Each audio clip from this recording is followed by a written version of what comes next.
आदिकाल में दैत्य तथा देवता भारतवर्ष में निवास करते थे। उत्तराखंड में श्री रामचंद्र के अवतार से पूर्व भक्त प्रहलाद का जन्म अत्याचारी दैत्य राजा हिरणाक्ष के शासनकाल में हुआ।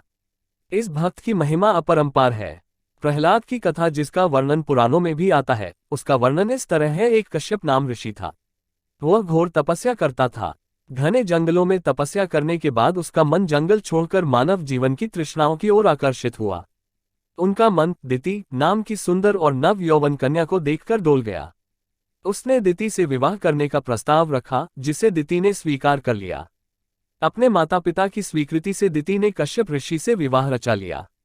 कुछ समय के बाद दिति के गर्भ से 2 पुत्रों और 1 पुत्री का जन्म हुआ। पुत्रों का नाम हिरण्यकशिप तथा हिरणाक्ष और पुत्री का नाम होलिका था। बड़े होने पर दोनों पुत्रों ने तीनों लोकों में हाहाकार मचाकर राज कायम कर लिया। एक दिन हिरण्यकशिप के अत्याचार को देखकर श्री विष्णु भगवान ने विराट रूप में हिरण्यकशिप का वध कर दिया। उसकी मृत्यु से डरकर उसके भाई हिरणाक्ष ने सोचा कि विराट भगवान कहीं उसका भी वध न कर दे, इसलिए वह काफी भयभीत हो गया। लेकिन अपने भाई हिरण्यकशिप के वध का प्रतिशोध लेने के लिए हिरणाक्ष क्रोधित होकर मार्ग ढूंढने लगा।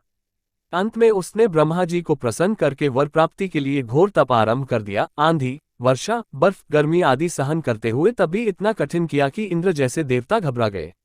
इंद्र ने हिरणाक्ष की राजधानी पर हमला करके लूटमार मचा दी, जिनमें अनेक दैत्य मारे गए और हिरणाक्ष की गर्भवती पत्नी कियाधु को लेकर इंद्र देवता स्वर्ग लोक चल पड़ा। जब इंद्र हिरणाक्ष की पत्नी कियाधु को लेकर जा रहा था तो मार्ग में नारद मुनि जी उसको मिल गए। नारद मुनि जी त्रिकालदर्शी थे। उन्होंने अपनी दिव्य दृष्टि से देखा कि कियाधु ऐसे बालक की मां बनने वाली है जिसका सितारा बहुत ही उज्ज्वल है और वह भक्त बनेगा।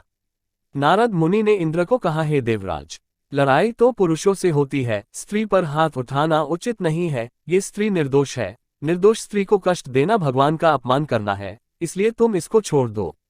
पहले तो इंद्र बेकार की बातें करने लगा, फिर उसको नारद मुनि की महिमा और दिव्य दृष्टि का ध्यान आया तो उसने हिरणाक्ष की पत्नी कियाधु को छोड़ दिया। नारद मुनि कियाधु को अपने आश्रम में ले गए और अपनी पुत्री की तरह उसकी देखभाल की।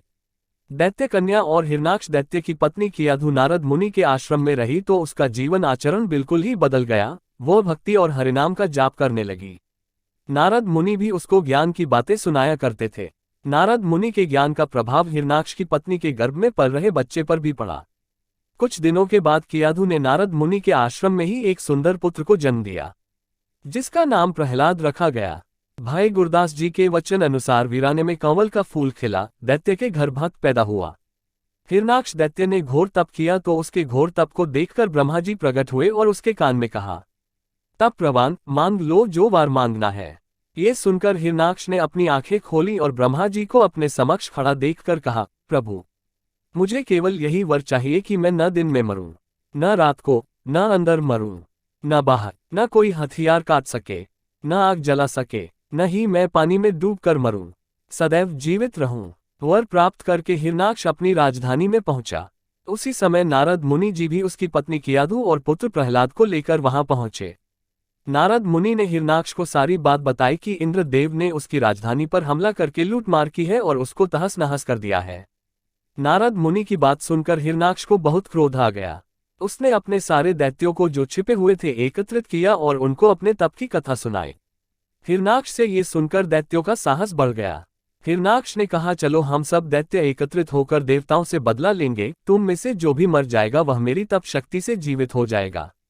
तब हिरणाक्ष ने अपने सब दैत्यों को लेकर देवताओं की पुरियों पर हमला कर दिया। सबसे बड़ा हमला इंद्रपुरी पर किया गया। इंद्रदेव हिरणाक्ष का मुकाबला न कर सका और अपनी रानियों तथा देवदासियों सहित ब्रह्मलोक की तरफ निकल गया। हिरणाक्ष ने सारी इंद्रपुरी उजाड़ दी। सभी देवता घबरा कर भयभीत हो गए। उनकी बर्बादी का समय आ गया। सारे प्रमुख देवता भगवान विष्णु जी के पास फरियाद लेकर गए और जाकर पुकार की, हे प्रभु, दैत्य हिरणाक्ष को वर देकर ब्रह्मा जी ने ठीक नहीं किया। सभी देवता मारे जाएंगे। बहुत सोच विचार कर विष्णु जी ने कहा, हे देवताओं, घबराओ मत। धर्म ही प्रायः राज करता है, अधर्म की शक्ति राज नहीं करती। हिरणाक्ष की मृत्यु का कारण उसका अधर्म तथा अहंकार होगा। हिरणाक्ष के घर प्रहलाद नाम का पुत्र हुआ है। उस बालक के हृदय में राम नाम का प्रकाश होगा। यही विधि हिरणाक्ष की मृत्यु का कारण बनेगी। विष्णु भगवान ने हिरणाक्ष को मारने के लिए अपने प्रयत्न आरंभ कर दिए। उन्होंने बालक प्रहलाद के हृदय में ज्ञान और भक्ति के दैवी गुण प्रकट कर दिए। जब प्रहलाद 6 वर्ष का हुआ तो उसे पाठशाला पढ़ने के लिए भेजा गया। उस पाठशाला में और भी बहुत से लड़के पढ़ते थे। आरंभिक शिक्षा शुरू की। बुनियादी अक्षर पढ़ाने से पहले अध्यापक ने सब बालकों से कहा, सभी कहो कि हिरणाक्ष महाराज की जय। सब ने कहा, हिरणाक्ष महाराज की जय। परंतु बालक प्रहलाद खड़ा देखता ही रहा। वह चुप रहा। इस तरह कुछ दिन बीत गए। प्रहलाद के अध्यापक ने देखा कि प्रहलाद हिरणाक्ष का नाम नहीं लेता। वह नाम लेने के समय चुप कर जाता है। अध्यापक संडे मरके ने प्रहलाद से प्रेम से कहा, प्रहलाद बेटा, श्री हिरणाक्ष महाराज जी का नाम लो। प्रहलाद बोला, गुरुजी, हिरणाक्ष तो मेरे पिताजी का नाम है। भला मैं अपने पिताजी का नाम कैसे ले सकता हूँ? ऐसा कैसे हो सकता है? अध्यापक ने कहा, ये ठीक है कि वह तुम्हारे पिता हैं, तुम बड़ी तकदीर वाले हो। पर उन्होंने तपस्या के बल पर सभी देवी देवताओं को जीत लिया है। वह अमर हो गए हैं और कभी मर नहीं सकते। यह उनका ही आदेश है कि भगवान का नाम न लेकर उनका ही नाम लिया जाए। ये सुनकर प्रहलाद मुस्करा दिया। विष्णु जी की कृपा से उसकी आत्मा एक वृद्ध ऋषि की तरह ज्ञान प्रकाशमान हो गई। उसको सच्चे धर्म का ज्ञान हो गया और उसकी जुबान पर एक ही नाम आया, ओम नमो भगवते वासुदेवाय नम। राम नाम, जले थले अग्नि हवा सब में। राम राम, भगवान राम। गुरु जी, देवताओं से ऊपर भी एक भगवान है।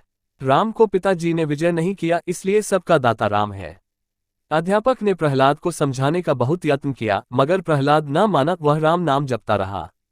उसने पाठशाला के दूसरे लड़कों को भी राम नाम में लगा दिया।